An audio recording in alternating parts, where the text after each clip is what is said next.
دی جبنا چې کله الفاظ زمونږ استاد ادا کیږي نو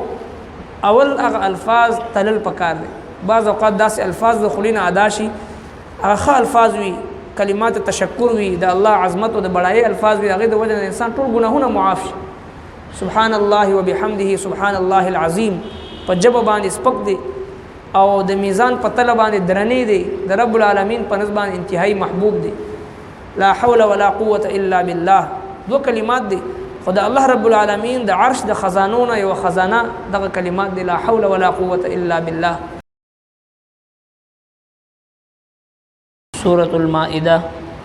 آیت نمبر 2 آیت نمبر 102 آیت نمبر 102 اعوذ باللہ من الشیطان الرجیم بسم الله الرحمن الرحیم قد سألها قوم من قبلكم ثم أصبحوا بها كافرين ما جعل الله من بحيرة ولا سائبة ولا وصيلة ولا حام ولكن الذين كفروا يفترون على الله الكذب وأكثرهم لا يعقلون صدق الله العظيم دین مخ کی آیت مبارکہ کی اللہ جل شانہ دا ارشاد فرمائے چې اے د ایمان خاوندانو تاسو د داسې سیس په باره کې تپوس مکوئ که د هغې جواب تاسو ته ښکاره کړی شي نو تاسو به پې غمجن شئ په هغې باندې به خفه شئ چې کله قرآن نازلیږي نو تاسو د هغې د احکامو انتظار کوئ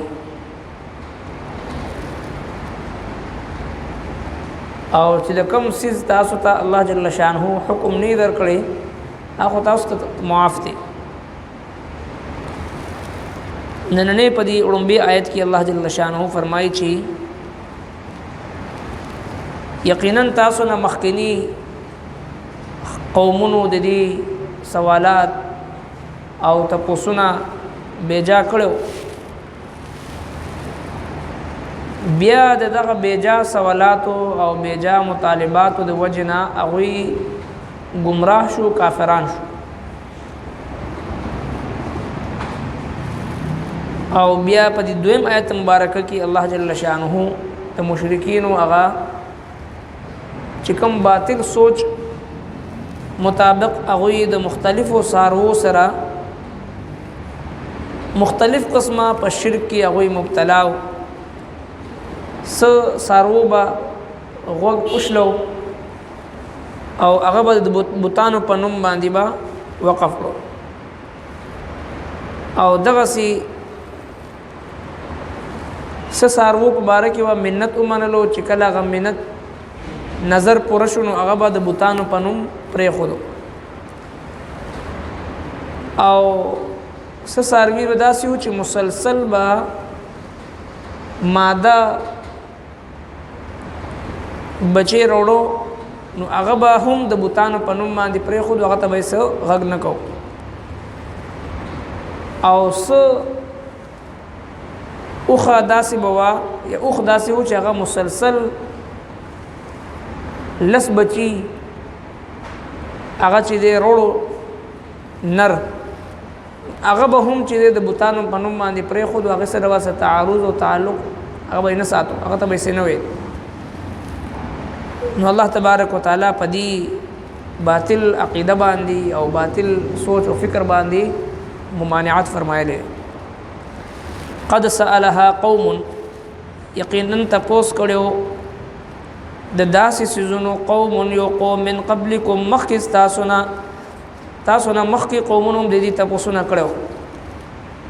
حضرت موسی علیه السلام ته الله جل شانه چې کله د موسی علیه السلام د قوم یو کس قتل شو قاتل معلوم نو الله تبارک وتعالى موسی علیه السلام ته وفرمایل چې ستا دا قوم دوی د یو غوا ذبح کی او د هغې په یو اندام باندې د مړي د ووهي نو دی به راپاسي خپل قاتل به ښکاره کړي خپل د قتل حل به ووایي نو چې کله موسی علیه السلام خپل قوم ته ووي نو چونکې بني اسرائیلو کې یو کوکوالی او ټیړهپن سیده ساده د حکم منلو په ځای باندې دوی په هغې کې کوږوالي او هیلې حوالې لټول شروع نو موسی علیه السلام چې کله ورته وفرمایل چې ان الله یأمرکم ان تذبحوا بقره ستاسو رب تاسو ته حکم درکوي چې تاسو دا یو غوا هغه ذبح کړئ نو اول دا خبره وکړه چې اتتخذنا هزوا اول خو منل نه وی نعوذ بالله ته موږ سره غپ لګي اتتخذنا هزوا ته موږ سره غپ لګي موسی علیه السلام ورته وی اعوذ بالله ان اكون من الجاهلین زه د الله جل شانه نه پناه غواړم چې زه د جاهلان نشم د الله د دین په معامله کې وسنګ تاسو سره زه غپ لګوم بیا بني اسرائیل چې ادعو لنا ربک یبین لنا ما هی نو که خامخاطر اختیار وینو بیا د الله جل شانه ته پوسو کا چې هغه څنګه غوابي قال انه يقول انها بقره لا ذلول ولا بكر هغه داسې غوا چې نه بیخي تازه ځواني او نه بوډۍ وي عوان بین ذلك فافعلوا ما تؤمرون دې دوه ترمنځ به لہذا اوس هم تاسو ته حکم کړی شوی دی غوا لاله کوي او د هغې په اندام باندې د مړي ووهئ نو دا به راژوندي شي بیا وایي چې قال ادعو لنا ربک یبین لنا ما لونها اوس موږ ته وایي د هغې رنګ به څنګه وي نو لہذا مختلف تپوسونو د وجه نه الله جل شانه هغه دومره مشکله کړله بني اسرائیلو ته چې په هغوی باندې ډېر زیات هغه د بوج او د تکلیف ذریعه وګرځېدو دغسې الله جل شانه فرمایي چې قد سألها قوم من قبلکم یقینا تپوس کړو د داسې څیزونو یو قوم مخکې ستاسو نه یعنی صالح علیه السلام ته قوم وایي چې د مخامخ غره نه ته یوه اوښه راوباسه د مخامخ چټان نه د اوښه راوځي نو موږ ستا پیغمبري او ستا نبوت هغه به تسلیم کړو نو چونکې دا بیجا او لا یعنی سوالو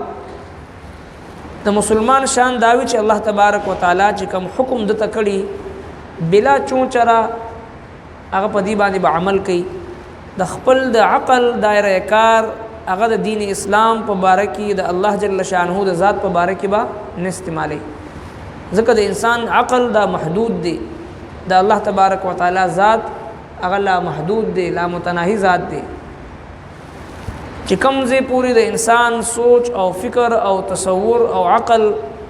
انتها ته رسي هلته نه د الله تبارک وتعالی د قدرتونو او د الله جل شانه د کائنات ابتدا هلته نه کېږي دا انسان به د الله جل شانه د ذات یا د الله تبارک وتعالی د حقیقت نه هغې انتها ته نشي رسېدی وما اوتیتم من العلم الا قلیلا انسان که هر څومره لوی نه لوی عالم او علامه وي او لوی نه لوی هغه چې دی محقق او لوی نه لوی رسېدلی انسان وي خو الله تبارک وتعالی فرمایي وما اوتیتم من العلم الا قلیلا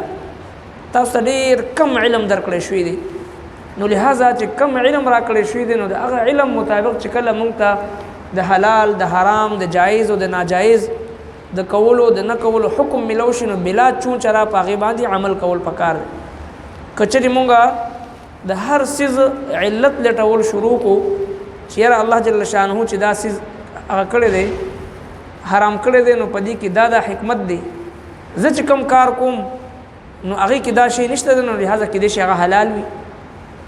د الله تبارک وتعالی یو حکم دی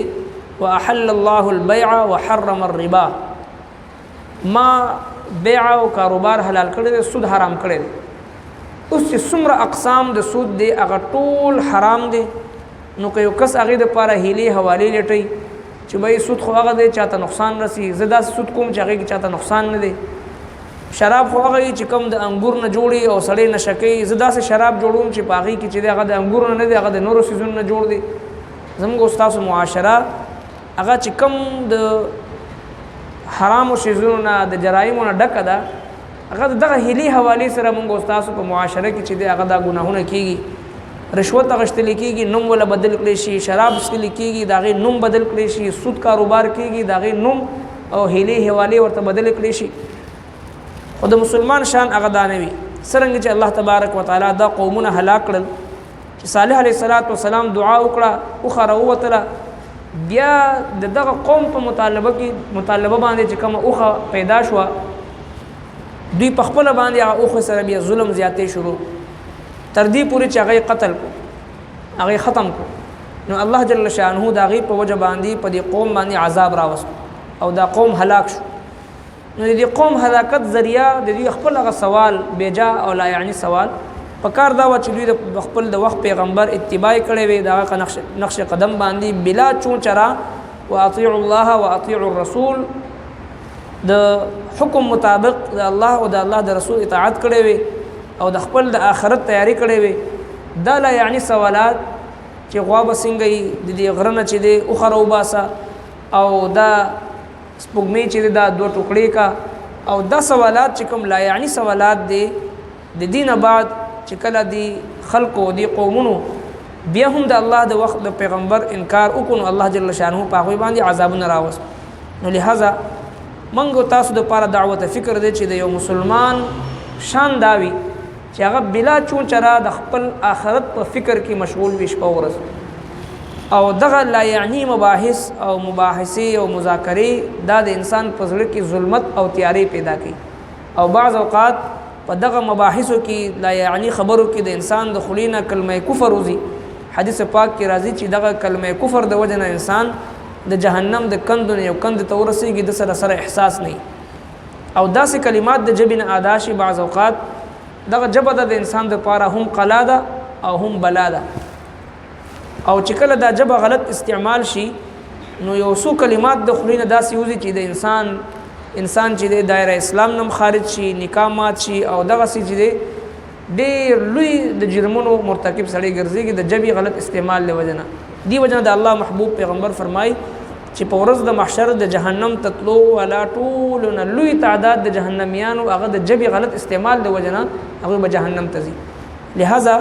الله تبارک وتعالى چې د مخکینی قومونو مثال مونږ تراکې قد سألها قوم من قبلكم ثم اصبحوا بها كافرين